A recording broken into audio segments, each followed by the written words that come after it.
Mga brad, ito ay base man lang sa ating narinig sa mga boxing analyst tungkol po sa laban ni Jimwell Pacquiao, ang anak ng 8th Division World Champion.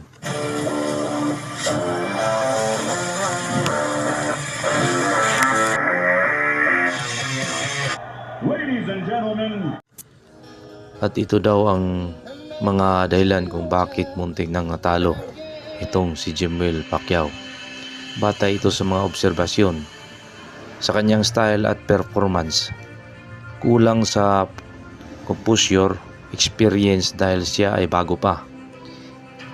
Magiging masyadong eager pumasok, hindi masyado ka-perfect ang timing. At ito pa, nakataas ang kamay pero ito naman ay natatamaan. Ayon sa iba ay wala pang laban, ay pressure na siya dahil anak siya ng legend. Kaya parang nawala ang sa sarili. Gusto agad niya napatunayan dahil anak siya ni Manny. Ang nangyari, tumitira, hindi naman nakatama. Kaya naging agresibo ang kalaban.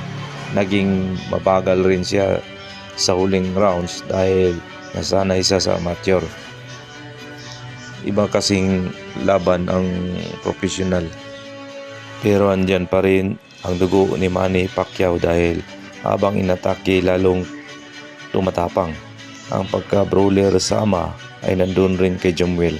Isa lang itong karanasan na dapat siyang maging warrior sa ring, mag-focus sa training at manood ng mga orthodox boxer. Huwag gayahin si father dahil natural southpaw si Pacquiao. Gumawa ng sariling signature.